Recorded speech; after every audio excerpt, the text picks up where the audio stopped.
Electric flux എന്താണെന്ന് നമ്മൾ last ക്ലാസ്സിൽ കണ്ടു. The electric flux associated with a surface is the number of electric field lines passing normal through a surface. ഒരു സർഫസിന് normal ഡയറക്ഷനിൽ അതിലൂടെ pass ചെയ്യുന്ന ഇലക്ട്രിക് ഫീൽഡ് ലൈൻസിന്റെ നമ്പർ ആണ് ഇലക്ട്രിക് ഫ്ലക്സ്. അതിന്റെ മാത്തമാറ്റിക്കൽ ഇക്വേഷനും നമ്മൾ എഴുതി. Phi is equal to integral over a closed path E dot ds is equal to E ds cos theta. തീറ്റ എന്നത് ഇലക്ട്രിക് ഫീൽഡിനും സർഫസിന്റെ നോർമലിനും ഇടയിലുള്ള ആംഗിൾ ആണ്. ആ ആംഗിൾ തീറ്റയുടെ വാല്യൂ 0 ആണെങ്കിൽ, if theta is equal to 0, then phi is equal to integral E ds cos 0. cos 0യുടെ value 1 ആണ്. അതുകൊണ്ട് ഈ equation integral E ds എന്ന് വരും. ഇനി ഇലക്ട്രിക് ഫീൽഡ് യൂണിഫോം ആണെങ്കിൽ, കോൺസ്റ്റന്റ് ആണെങ്കിൽ, ds നെ മാത്രം ഇന്റഗ്രേറ്റ് ചെയ്താൽ മതി. അപ്പോൾ നമുക്ക് ഇപ്രകാരം എഴുതാം, E into integral ds. ds എന്നത് ആ സർഫസിലെ ഒരു സ്മോൾ ഏരിയ മാത്രമാണ്. അങ്ങനെ ഓരോ സ്മോൾ ഏരിയയും ഇന്റഗ്രേറ്റ് ചെയ്യുമ്പോൾ നമുക്ക് ടോട്ടൽ ഏരിയ കിട്ടും. അതായത് ഇന്റഗ്രൽ ds എന്ന് പറയുന്നത് ആ total area of that surface ആണ്. അപ്പോൾ ക്ലോസ്ഡ് സർഫസിന്റെ ഏരിയ s ആണെങ്കിൽ നമുക്ക് ഇപ്രകാരം എഴുതാം, E ഇൻറ്റു s. അപ്പോൾ തീറ്റ 0 വരുന്ന സമയത്ത് ഫ്ലക്സിന്റെ equation phi is equal to E into s എന്ന് പറയാം. നെക്സ്റ്റ് ആംഗിൾ തീറ്റ 90 ഡിഗ്രി ആണെങ്കിലോ, phi is equal to integral E ds cos 90. cos 90യുടെ value 0 ആയതുകൊണ്ട് phi is equal to 0 എന്ന് കിട്ടും. അപ്പോൾ ഇലക്ട്രിക് ഫീൽഡും സർഫസിന്റെ നോർമലും പെർപെൻഡിക്കുലർ ഡയറക്ഷൻസിലാണെങ്കിൽ ഇലക്ട്രിക് ഫീൽഡ് ലൈൻസ് ഒന്നും perpendicular ഡയറക്ഷനിൽ പെനിട്രേറ്റ് ചെയ്ത് പോകാത്തത് കൊണ്ട് ഫ്ലക്സ് 0 ആയിരിക്കും. ഇത്രയും നമ്മൾ കഴിഞ്ഞ ക്ലാസ്സിൽ കണ്ടതാണ്. ഇനി ഈ ഇലക്ട്രിക് ഫ്ലക്സിന്റെ വാല്യൂ ഗോസ് ലോ യൂസ് ചെയ്ത്, ഗോസ് ലോയിൽ ഇലക്ട്രിക് ഫ്ലക്സിന്റെ വാല്യൂ എത്രയാണെന്ന് പറയുന്നുണ്ട്. നെക്സ്റ്റ് നമുക്ക് ഗോസ് ലോ നോക്കാം. അപ്പൊ അതിന് ഈ ചിത്രം ശ്രദ്ധിക്കുക. ഒരു പോസിറ്റീവ് ചാർജ് ആണ്. പോസിറ്റീവ് ചാർജിലെ ഫീൽഡ് ലൈൻസ് അവിടെ വരച്ചിട്ടുണ്ട്. ഇതും ഒരു പോസിറ്റീവ് ചാർജ് തന്നെയാണ് കാണിച്ചിരിക്കുന്നത്. അതിലെ ഫീൽഡ് ലൈൻസും അതിന് ചുറ്റിലും കാണിച്ചിട്ടുണ്ട്. പോസിറ്റീവ് ചാർജസ് ആയതുകൊണ്ട് ഫീൽഡ് ലൈൻസിന്റെ ഡയറക്ഷൻ ഔട്ട്വേർഡ് ആണ്. ഈ രണ്ട് ചിത്രങ്ങൾ ശ്രദ്ധിച്ചാൽ ഇവിടെ ഫീൽഡ് ലൈൻസിന്റെ നമ്പർ കുറവാണ്. അതായത് electric field due to a point charge, അതിന്റെ ഇക്വേഷൻ നമുക്കറിയാം, E is equal to 1/4πε0 Q/r² ആണ്. അപ്പോൾ ക്യൂവിന്റെ വാല്യൂ കൂടുന്നതിനനുസരിച്ച് ഇലക്ട്രിക് ഫീൽഡിന്റെ ഇന്റൻസിറ്റി കൂടും. ക്യൂ കുറവാണെങ്കിൽ ഇലക്ട്രിക് ഫീൽഡിന്റെ ഇന്റൻസിറ്റിയും കുറവായിരിക്കും. അപ്പോൾ ഇവിടെ ഈ ചാർജിന്റെ മാഗ്നിറ്റ്യൂഡ് കുറവായതുകൊണ്ട്, ക്യൂവിന്റെ വാല്യൂ കുറവായതുകൊണ്ട് ഇലക്ട്രിക് ഫീൽഡ് E അതിന്റെ ഇന്റൻസിറ്റിയും കുറവാണ്. അതുകൊണ്ട് ഫീൽഡ് ലൈൻസിന്റെ നമ്പർ ഇവിടെ കുറവേ ഉള്ളൂ. അതേസമയം ഈ പോസിറ്റീവ് ചാർജ് അതിന് മാഗ്നിറ്റ്യൂഡ് കൂടുതലാണ്. മാഗ്നിറ്റ്യൂഡ് കൂടുതലായതുകൊണ്ട് ഇലക്ട്രിക് ഫീൽഡ് E ഇന്റൻസിറ്റി കൂടുതലാണ്. ഇലക്ട്രിക് ഫീൽഡിന്റെ ഇന്റൻസിറ്റി കൂടുമ്പോൾ ഇലക്ട്രിക് ഫീൽഡ് ലൈൻസിന്റെ നമ്പറും കൂടുതലായിരിക്കും. അതുകൊണ്ട് ഇവിടെ കൂടുതൽ ഇലക്ട്രിക് ഫീൽഡ് ലൈൻസ് കാണിച്ചിട്ടുണ്ട്. ഇനി നമുക്ക് ഈ പോസിറ്റീവ് ചാർജിലെ അതിലൂടെ പാസ് ചെയ്യുന്ന ഫ്ലക്സ് എത്രയാണെന്ന് നമുക്ക് കാണണം. അപ്പോൾ ഇലക്ട്രിക് ഫ്ലക്സ് എന്നത് ഒരു സർഫസുമായി അസോസിയേറ്റ് ചെയ്തിരിക്കുന്ന ഒരു ക്വാണ്ടിറ്റിയാണ്. അപ്പോൾ അതുകൊണ്ട് ഈ പോസിറ്റീവ് ചാർജിലെ ഫ്ലക്സ് കാൽക്കുലേറ്റ് ചെയ്യാൻ ഈ ചാർജിന് ചുറ്റും ഒരു ക്ലോസ്ഡ് സർഫസ് ഇമാജിൻ ചെയ്യണം. അപ്പോൾ ഇവിടെ ക്ലോസ്ഡ് സർഫസ് ഒരു ചാർജിൽ നിന്നും, ഈ പോസിറ്റീവ് ചാർജിൽ നിന്നും ഈക്വൽ ഡിസ്റ്റൻസിൽ, എല്ലാ പോയിന്റിൽ നിന്നും ഈക്വൽ ഡിസ്റ്റൻസിൽ വരുന്ന വിധത്തിൽ ഒരു സർഫസ് ഇമാജിൻ ചെയ്താൽ ആ സർഫസ് ഒരു സ്ഫിയർ ആയിരിക്കും. അപ്പോൾ സ്ഫിയറിന്റെ ഈ ചാർജ് സെന്റർ ആയിട്ട് എടുത്ത ഒരു സ്ഫിയർ കൺസിഡർ ചെയ്താൽ അതിലെ എല്ലാ പോയിന്റിലേക്കും ഈക്വൽ ഡിസ്റ്റൻസ് ആയിരിക്കും. അങ്ങനെ നമുക്കൊരു സർഫസ് ഇമാജിൻ ചെയ്യാം. ഇതൊരു സ്ഫെറിക്കൽ സർഫസ്. അപ്പോൾ ഈ സർഫസിനകത്ത് ആ പോസിറ്റീവ് ചാർജ് ഉണ്ട്. ഈ പോസിറ്റീവ് ചാർജിൽ നിന്ന് ഈ സർഫസിലെ എല്ലാ പോയിന്റിലേക്കും ഒരേ ഡിസ്റ്റൻസ് ആയിരിക്കും. അതുകൊണ്ട് നമുക്ക് എളുപ്പത്തിൽ ഫ്ലക്സ് കാൽക്കുലേറ്റ് ചെയ്യാം. അപ്പൊ ഇവിടെ നോക്കുക, ഇലക്ട്രിക് ഫീൽഡ് ലൈൻസ് പെർപെൻഡിക്കുലർ ഡയറക്ഷനിൽ പെനിട്രേറ്റ് ചെയ്തു പോകുന്നുണ്ട്. ഇങ്ങനെ പെനിട്രേറ്റ് ചെയ്തു പോകുന്ന ഈ ഇലക്ട്രിക് ഫീൽഡ് ലൈൻസിന്റെ നമ്പർ ആണ് ഇലക്ട്രിക് ഫ്ലക്സ് എന്നതുകൊണ്ട് ഉദ്ദേശിക്കുന്നത്. ഇനി അടുത്ത പോസിറ്റീവ് ചാർജ് നോക്കുക. ഇവിടെ ചാർജിന്റെ മാഗ്നിറ്റ്യൂഡ് കൂടുതലാണെന്ന് പറഞ്ഞു. ഇലക്ട്രിക് ഫീൽഡിന്റെ ഇന്റൻസിറ്റിയും കൂടുതലാണ്.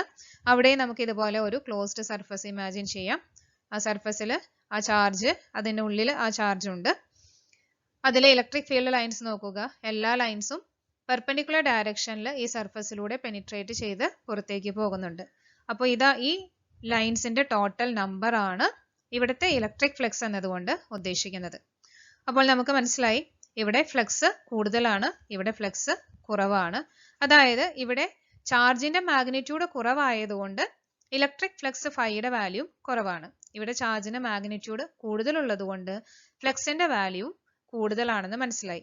അതായത് ഇലക്ട്രിക് ഫ്ലക്സ് ഫൈ എന്നത് ആ ക്ലോസ്ഡ് സർഫസിനകത്തിരിക്കുന്ന ചാർജിന്റെ മാഗ്നിറ്റ്യൂഡിന് ഡയറക്ട്ലി പ്രൊപ്പോർഷണൽ ആണ്. ഇനി നമുക്ക് മറ്റൊരു ക്ലോസ്ഡ് സർഫസ് നോക്കാം. ഇതൊരു ക്ലോസ്ഡ് സർഫസ് ആണ്. ഇതിനകത്തും ഒരു ചാർജ് ഉണ്ട്. ആ ചാർജ് ഫസ്റ്റ് ഒരു -3 കുളും, അതായത് ഒരു നെഗറ്റീവ് ചാർജ് ആണ് ഈ സർഫസിനകത്ത് ഇരിക്കുന്നത്. അങ്ങനെ ഒരു -3 കുളും ചാർജ് ആണെങ്കിൽ നമുക്കറിയാം അതിലെ ഇലക്ട്രിക് ഫീൽഡ് ലൈൻസിന്റെ ഡയറക്ഷൻ എപ്പോഴും ടുവേർഡ്സ് ദാറ്റ് ചാർജ്, അതായത് ഇൻവേർഡ്സ് ആയിരിക്കും ചാർജ് അതിലെ ഫീൽഡ് ലൈൻസിന്റെ ഡയറക്ഷൻ. അപ്പോൾ ഞാനിവിടെ 3 ലൈൻസ് കാണിച്ചിട്ടുണ്ട്. Electric field lines are towards the charge. ചാർജിന്റെ ഡയറക്ഷനിലെ ചാർജിന്റെ അടുത്തേക്കാണ് ഫീൽഡ് ലൈൻസിന്റെ ഡയറക്ഷൻ വരുന്നത്. അതായത് flux is coming in to the closed surface. Flux ആ സർഫസിന്റെ ഉള്ളിലേക്കാണ് പെനിട്രേറ്റ് ചെയ്ത് വരുന്നത്. അപ്പൊ ഞാൻ എളുപ്പത്തിന് വേണ്ടി 3 കുളൂംബ് ആയതുകൊണ്ട് 3 ലൈൻസ് മാത്രമാണ് കാണിച്ചിരിക്കുന്നത്. ഇനി ഇതിന്റെ കൂടെ മറ്റൊരു ചാർജും കൂടി ഉണ്ടെന്ന് വെക്കാം. അതായത് ഒരു +5 കുളൂംബ് ചാർജ്. ഇപ്പൊ +5 കുളൂംബ് എന്ന് പറയുമ്പോൾ പോസിറ്റീവ് ചാർജ് ആയതുകൊണ്ട് അതിലെ ഫീൽഡ് ലൈൻസിന്റെ ഡയറക്ഷൻ ഔട്ട്വേർഡ് ആയിരിക്കും. അപ്പൊ അതുകൊണ്ട് ഇവിടെ 5 കുളൂംബ് ആയതുകൊണ്ട് നമുക്ക് അതിലെ ഫീൽഡ് ലൈൻസിന്റെ ഡയറക്ഷൻ കാണിക്കാം. അതായത് ഇപ്പൊ ഞാൻ 5 ഫീൽഡ് ലൈൻസ് തന്നെയാണ് ഇവിടെ കാണിച്ചിരിക്കുന്നത്. ഈ 5 ഫീൽഡ് ലൈൻസും ഔട്ട്വേർഡ് ഡയറക്ഷനിലാണ്. അപ്പോൾ ഇവിടെ 3 field lines towards the surface ആണ്, ഇൻടു ദ സർഫസ് ആണ്. അതേസമയം ഇവിടെ 5 field lines are going away from the surface ആണ്. അപ്പോൾ ഇതിന്റെ നെറ്റ് ഇഫക്റ്റ് എന്തായിരിക്കും? ഈ വരുന്ന 3 ഫീൽഡ് ലൈൻസ് അങ്ങനെ തന്നെ 3 ഫീൽഡ് ലൈൻസ് ആയിട്ട് പുറത്തേക്ക് പോകുന്നുണ്ട്. അപ്പോൾ ഒരു നെറ്റ് ഇഫക്റ്റ് വരുന്നത് ഈ 2 ഫീൽഡ് ലൈൻസ് മാത്രമാണ്. അപ്പോൾ ഇവിടെ നോക്കുക, ഇവിടെ ടോട്ടൽ ചാർജ് +5 ആണ്, അതിന്റെ കൂടെ ഒരു -3 കൂടി ഉണ്ട്. അപ്പൊ അതുകൊണ്ട് ടോട്ടൽ ചാർജ് നമ്മൾ കൺസിഡർ ചെയ്യണം. That is +5 + -3 that's equal to +2. ആ +2 എന്നുള്ള ചാർജ് മാത്രമാണ് അവിടെ ഇഫക്റ്റ് ആയിട്ട് വരുന്നുള്ളൂ. ആ +2ന്റെ കറസ്പോണ്ടിങ് ആയിട്ടുള്ള 2 ഫീൽഡ് ലൈൻസ് ഇവിടെ പുറത്തേക്ക് പോകുന്നു. അപ്പൊ അതുകൊണ്ട് ചാർജിന്റെ മാഗ്നിറ്റ്യൂഡിനനുസരിച്ച് ഫ്ലക്സ് പുറത്തേക്ക് വരുന്നതായിട്ട് കാണാം. ഇനി ഒരു ചാർജും കൂടി നമുക്ക് നോക്കാം. മറ്റൊരു ചാർജും കൂടിയും ഈ സർഫസിലുണ്ട്, -4 കുളും. അപ്പൊ -4 കുളും എന്ന് പറയുമ്പോൾ നെഗറ്റീവ് ചാർജ് ആണ്. അതിന്റെ ഫീൽഡ് ലൈൻസും കൂടി നമുക്ക് കാണിക്കാം. അപ്പോൾ ഒരു 4 ഫീൽഡ് ലൈൻസും കൂടി ഇവിടെ കാണിച്ചിട്ടുണ്ട്. അപ്പൊ നോക്കാം, ഇവിടെ total electric field lines coming in to the surface എന്ന് പറയുന്നത് 7 എണ്ണമാണ്. ഇവിടെ പുറത്തേക്ക് പോകുന്നത് 5 ആണ്. അപ്പോൾ 5 ലൈൻസ് ഉള്ളിലേക്ക് വരുന്ന 5 ലൈൻസ് പുറത്തേക്കും പോകുന്നുണ്ട്. അപ്പോൾ ഒരു നെറ്റ് ഇഫക്റ്റ് വരുന്നത് ഈ 2 ലൈൻസ് ഇൻവേർഡ് ഡയറക്ഷനിൽ മാത്രമാണ്. ഇനി ടോട്ടൽ ചാർജിന്റെ അകത്ത് ശ്രദ്ധിച്ചു നോക്കുക, ഇത് +5 then -3 then -4. അപ്പൊ -3 and -4 -7 ആണ്. ഇവിടെ ഒരു +5 ഉണ്ട്. അപ്പോൾ ടോട്ടൽ വരുന്നത് -2 ആണ്. അപ്പോൾ total charge inside this close surface -2 ആണ്. ആ -2ന് കറസ്പോണ്ടിങ് ആയിട്ടുള്ള 2 ഫീൽഡ് ലൈൻസ്, അത് മാത്രമാണ് ഇവിടെ ഇലക്ട്രിക് ഫ്ലക്സിലായിട്ട് വരുന്നത്. ഇനി നോക്കാം ഒരു ചാർജും കൂടി, അതായത് ഒരു +2 കുളും ചാർജും കൂടിയും ഈ സർഫസിനകത്ത് ഉണ്ടെന്ന് വെക്കുക. അപ്പോൾ അതിന്റെ ഫീൽഡ് ലൈൻസും കൂടിയും കാണിക്കാം. 2 ഫീൽഡ് ലൈൻസും കൂടി ഇവിടെ വന്നു. ഇപ്പോൾ നോക്കുക, ഇവിടെ 7 field lines in to the surface വരുന്നുണ്ട്. അതേപോലെ 7 ഫീൽഡ് ലൈൻസ് പുറത്തേക്കും പോകുന്നുണ്ട്. അപ്പോൾ അകത്തേക്ക് വരുന്ന ഫീൽഡ് ലൈൻസ് എല്ലാം പുറത്തേക്ക് പോകുന്നത് കൊണ്ട് ഇവിടുത്തെ total field line, total flux എന്ന് പറയുന്നത് 0 ആണ്. അപ്പോൾ ഇനി ഈ സർഫസിനകത്തെ ടോട്ടൽ ചാർജ് കാൽക്കുലേറ്റ് ചെയ്യുക. ഇവിടെ +4 and +2 that is +7, then -3 and -4 that is -7. അപ്പോൾ ടോട്ടൽ ചാർജ് വരുന്നത് +7 + -7 that's equal to 0. അപ്പോൾ ഈ സർഫസിനകത്തെ ടോട്ടൽ ചാർജ് 0 ആയതുകൊണ്ട് ഇവിടെ ഫ്ലക്സും 0 ആണ്. അപ്പോൾ അവസാനം നമുക്ക് കൺക്ലൂഡ് ചെയ്യാം, ഒരു സർഫസിലെ ഫ്ലക്സ് എന്ന് പറയുന്നത് ആ സർഫസിലെ അകത്ത് എൻക്ലോസ് ചെയ്തിരിക്കുന്ന ചാർജിന്റെ സമ്മിന്, ടോട്ടൽ ചാർജിന് പ്രൊപ്പോർഷണൽ ആയിട്ടായിരിക്കും. ഒരു ക്ലോസ്ഡ് സർഫസിലെ ടോട്ടൽ ഫ്ലക്സ് എന്നത് ആ സർഫസിനകത്ത് എൻക്ലോസ് ചെയ്തിരിക്കുന്ന ടോട്ടൽ ചാർജിന് ഡയറക്ട്ലി പ്രൊപ്പോർഷണൽ ആണെന്ന് നമ്മൾ കണ്ടു. That is phi proportional to q. ഈ പ്രൊപ്പോർഷണാലിറ്റി മാറ്റി ഇക്വേറ്റ് ചെയ്ത് എഴുതുമ്പോൾ phi is equal to a constant into q എന്ന് എഴുതണം. അതിലെ കോൺസ്റ്റന്റിന്റെ വാല്യൂ ഗോസ് ലോയിൽ സ്പെസിഫൈ ചെയ്യുന്നു. അപ്പോൾ goes law states that the total electric flux through a closed surface is 1 by epsilon 0 times the total charge enclosed by the surface. അപ്പോൾ total electric flux ഒരു closed സർഫസിലെ total electric flux എന്ന് പറയുന്നത് 1 by epsilon 0 times the total charge ആണ്. അതായത് ഇവിടുത്തെ constant of proportionality എന്നത് 1 by epsilon 0 ആണ്. അതുകൊണ്ട് ഈ ഇക്വേഷനിൽ phi is equal to 1 by epsilon 0 into q എന്ന് എഴുതാം. That is phi is equal to q by epsilon 0. ഫൈയുടെ ഇക്വേഷൻ നമുക്കറിയാം. phi is equal to integral E dot ds ആണ്. അപ്പോൾ കമ്പൈൻ ചെയ്ത ഇക്വേഷൻ ഇപ്രകാരം എഴുതാം. phi is equal to integral E dot ds is equal to q by epsilon 0. ഇതാണ് goes ലോയുടെ mathematical expression.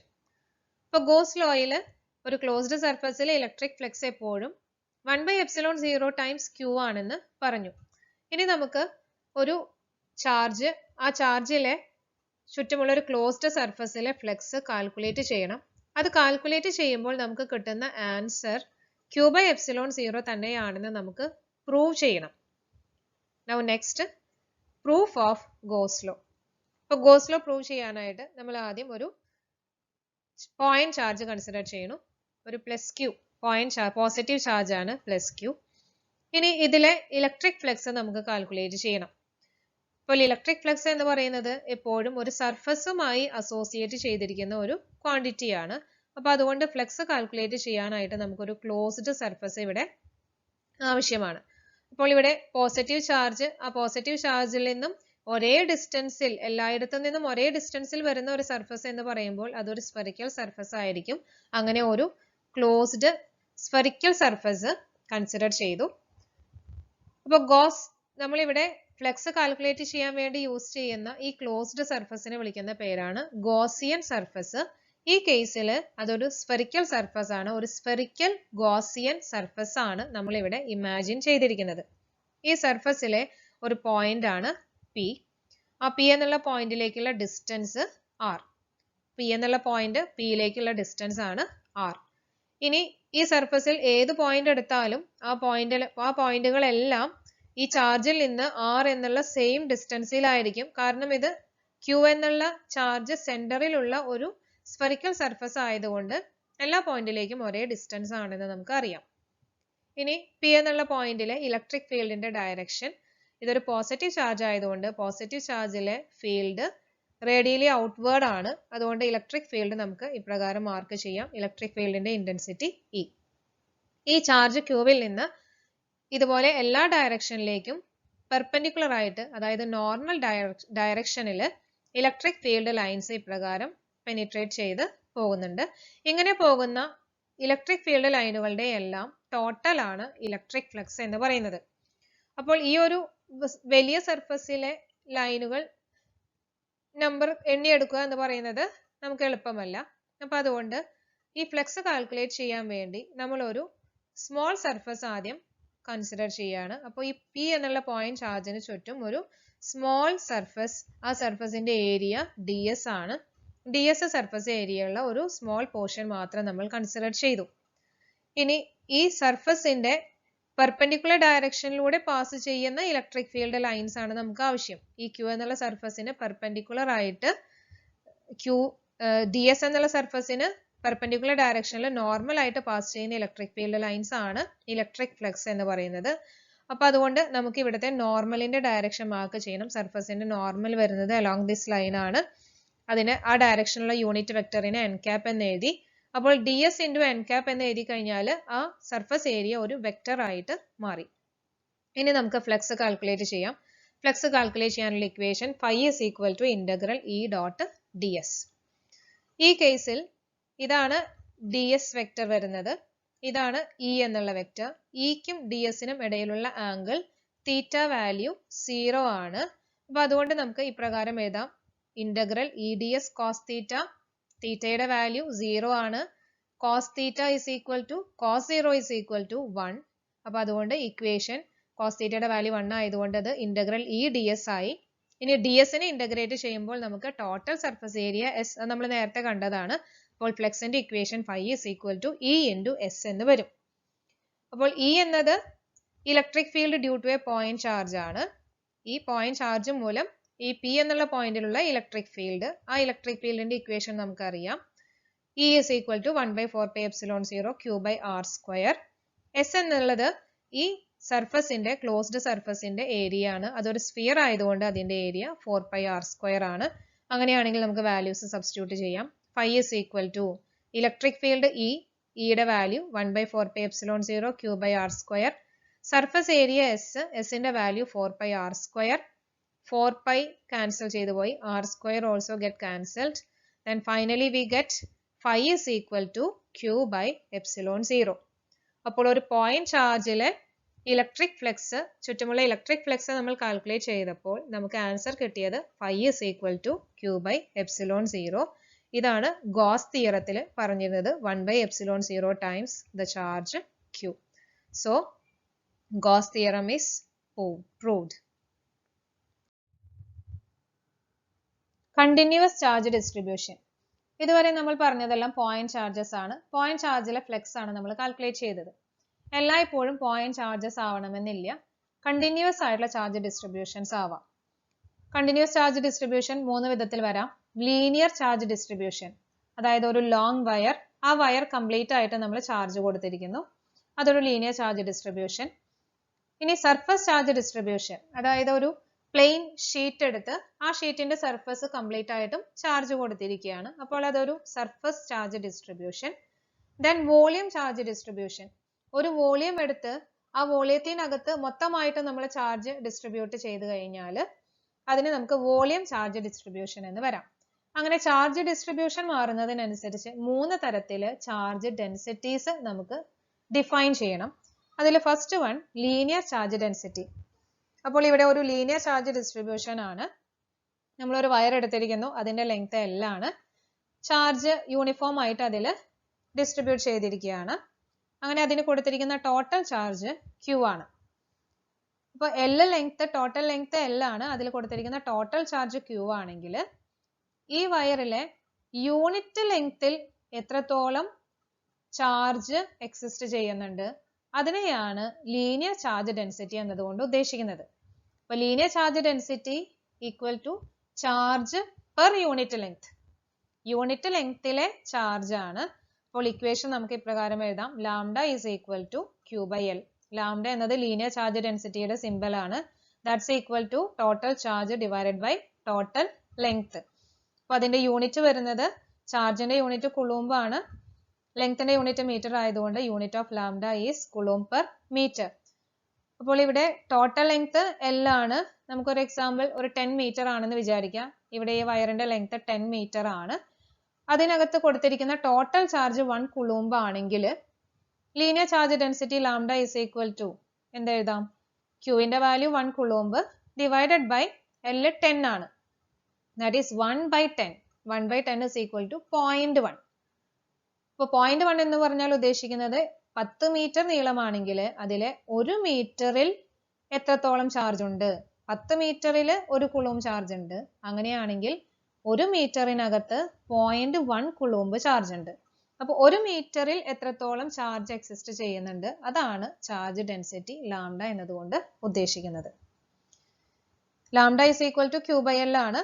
അപ്പോൾ അതുകൊണ്ട് നമുക്ക് Q is equal to lambda L എന്ന് പറയാം. അപ്പോൾ ലീനിയർ ചാർജ് ഡിസ്ട്രിബ്യൂഷൻസ് വരുമ്പോൾ ചാർജിന് പകരം അതിന്റെ ലീനിയർ ചാർജ് ഡെൻസിറ്റി ലാംഡയും അതിന്റെ ലെങ്ത്തുമാണ് സ്പെസിഫൈ ചെയ്തിട്ടുണ്ടാവുക. അപ്പോൾ അതുകൊണ്ട് നമുക്ക് Qവിന് പകരം എന്തെന്ന് എഴുതാം? ലാംഡ L എന്ന് എഴുതാനായിട്ട് സാധിക്കും. Next surface charge density. Surface charge density, അപ്പോൾ ഇവിടെ ഒരു സർഫസ് ചാർജ് ഡിസ്ട്രിബ്യൂഷൻ ആണ്. ഒരു പ്ലെയിൻ ഷീറ്റ് എടുത്തിരിക്കുന്നു, അതിന്റെ ഏരിയ S ആണ്. ആ സർഫസിൽ യൂണിഫോം ആയിട്ട് ചാർജ് ഡിസ്ട്രിബ്യൂട്ട് ചെയ്തിരിക്കുന്നു. ഈ സർഫസിൽ കൊടുത്തിരിക്കുന്ന ടോട്ടൽ ചാർജ് Q ആണ്. അപ്പോൾ സർഫസ് ചാർജ് ഡെൻസിറ്റി എന്ന് പറയുന്നത് ഇതിന്റെ ടോട്ടൽ സർഫസിലുള്ള ചാർജ് ആണ് Q. അങ്ങനെയാണെങ്കിൽ ഇതിലെ ഒരു യൂണിറ്റ് ഏരിയ എടുത്താൽ ആ യൂണിറ്റ് ഏരിയക്കകത്ത്, ഈ ടോട്ടൽ ഏരിയയുടെ ഒരു യൂണിറ്റ് പോർഷൻ, യൂണിറ്റ് ഏരിയക്കകത്ത് എത്രത്തോളം ചാർജ് ഉണ്ടോ അതിനെയാണ് സർഫസ് ചാർജ് ഡെൻസിറ്റി എന്ന് പറയുന്നത്. That is surface charge density is equal to total charge divided by total surface. That is sigma is equal to Q by S. Sigma എന്നതാണ് surface charge density യുടെ symbol is equal to total charge by total surface area. ഇതിന്റെ unit നോക്കാം. Unit of sigma is ചാർജിന്റെ unit coulomb ആണ്, ഏരിയയുടെ unit metre square ആണ്, that is coulomb per metre square. ഇവിടെ ഒരു എക്സാമ്പിൾ ആയിട്ട് സർഫസ് ഏരിയ 10 മീറ്റർ സ്ക്വയർ ആണെന്ന് വിചാരിക്കുക. ഇതിന്റെ total surface area 10 metre square. അതിന് നമ്മൾ കൊടുത്തിരിക്കുന്ന ടോട്ടൽ ചാർജ് 1 കുളൂംബ് ആണെങ്കിൽ ഇതിലെ 1 മീറ്റർ സ്ക്വയറിനകത്തുള്ള ചാർജ് എന്ന് പറയുന്നത് ചാർജ് ബൈ സർഫസ് ഏരിയ ആണ്. ഇവിടെ 1 കുളൂംബ് ആണെന്ന് പറഞ്ഞു. അപ്പോൾ 1 divided by 10, 1 by 10 that's equal to 0.1. അപ്പൊ ഇതിലെ ഓരോ മീറ്റർ സ്ക്വയറിനകത്തും 0.1 കുളൂംബ് വീതം ചാർജ് ഉണ്ട്.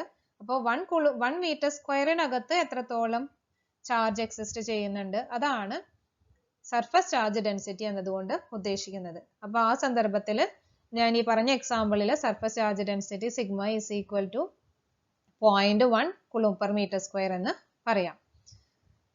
ഈ ഇക്വേഷനിൽ നിന്ന് sigma is equal to Q into S ആണ്. അപ്പൊ ഇതിൽ നിന്ന് നമുക്ക് ക്യൂവിന്റെ വാല്യൂ എഴുതാം. Q is equal to sigma into S. അപ്പോൾ ഒരു സർഫസ് ചാർജ് ഡിസ്ട്രിബ്യൂഷൻ പറയുമ്പോൾ ക്യൂവിനല്ല ഇമ്പോർട്ടൻസ് കൊടുക്കുക, അതിന്റെ സർഫസ് ചാർജ് ഡെൻസിറ്റി സിഗ്മയും അതിന്റെ ഏരിയയും ആണ് സ്പെസിഫൈ ചെയ്യാം. അത്തരം സന്ദർഭത്തിൽ ചാർജിന്റെ ക്യൂവിന് പകരം നമുക്ക് സിഗ്മ എസ് എന്ന് ഡിനോട്ട് ചെയ്യാം. Next volume charge density. ഒരു വോളിയം വി ആണ്. ആ വോളിയം മൊത്തമായിട്ടും ചാർജ് ഡിസ്ട്രിബ്യൂട്ട് ചെയ്തിരിക്കുകയാണ്. ടോട്ടൽ കൊടുത്തിരിക്കുന്ന ചാർജ് ക്യൂ ആണ്. അപ്പോൾ നേരത്തെ പോലെ തന്നെ വോളിയം ചാർജ് ഡെൻസിറ്റി എന്ന് പറഞ്ഞാൽ യൂണിറ്റ് വോളിയത്തിനകത്തുള്ള ചാർജ് ആണ്. അപ്പൊ ഇതിലെ ഒരു യൂണിറ്റ് വോളിയം കൺസിഡർ ചെയ്താൽ അതിനകത്ത് എത്രത്തോളം ചാർജ് ഉണ്ട്. അപ്പോൾ volume charge density is equal to charge by volume, that is rho is equal to Q by V. ഇതാണ് വോളിയം ചാർജ് ഡെൻസിറ്റിയുടെ സിമ്പൽ ആണ് rho is equal to Q by V. അപ്പൊ ഇത് ഒരു 10 മീറ്റർ ക്യൂബ് വോളിയം ആണെങ്കിൽ 10 metre ക്യൂബിനകത്ത് 1 കുളൂംബ് charge ആണ് exist ചെയ്യുന്നതെങ്കിൽ അതിലെ 1 മീറ്റർ ക്യൂബിനകത്ത് എത്രത്തോളം ചാർജ് ഉണ്ടായിരിക്കും? Q1 ആണ്. 1 divided by ഇക്വേഷനിൽ സബ്സ്റ്റിറ്റ്യൂട്ട് ചെയ്യുക, 1 divided by 10 that's equal to 0.1. അപ്പോൾ 0.1 മീറ്റർ ക്യൂബ് ആണ് ഒരു യൂണിറ്റ് വോളിയത്തിനകത്തുള്ള എക്സിസ്റ്റ് ചെയ്യുന്ന ചാർജ്. അതിനെയാണ് നമ്മൾ വോളിയം ചാർജ് ഡെൻസിറ്റി എന്നതുകൊണ്ട് ഉദ്ദേശിക്കുന്നത്. വോളിയം ചാർജ് ഡെൻസിറ്റിയുടെ unit of rho is coulomb per metre cube. വോളിയത്തിന്റെ യൂണിറ്റ് മീറ്റർ ക്യൂബ് ആണ്, അതുകൊണ്ട് കുളൂംബ് പെർ മീറ്റർ ക്യൂബ്. അപ്പൊ ഇവിടെ 1 കുളൂംബ് പെർ മീറ്റർ ക്യൂബ് ആണ് ഞാൻ ഈ പറഞ്ഞ എക്സാമ്പിളില് വോളിയം ചാർജ് ഡെൻസിറ്റിയുടെ വാല്യൂ വരുന്നത്. ഈ ഇക്വേഷനിൽ നിന്ന് rho is equal to Q by V ആണ്. അതിൽ നിന്ന് നമുക്ക് ക്യൂവിന്റെ വാല്യൂ എഴുതാം. Q is equal to rho into V എന്ന് നമുക്ക് എഴുതാം. That is Q is equal to rho V. അപ്പോൾ വോളിയം ചാർജ് ഡെൻസിറ്റി വരുമ്പോൾ അതിലെ റോയുടെ വാല്യൂ, അതായത് വോളിയം ചാർജ് ഡെൻസിറ്റി ആണ് സ്പെസിഫൈ ചെയ്തിരിക്കുക. അപ്പോൾ ക്യൂവിന് പകരം നമുക്ക് റോ ഇൻറ്റു വി എന്ന് ഡിനോട്ട് ചെയ്യാം.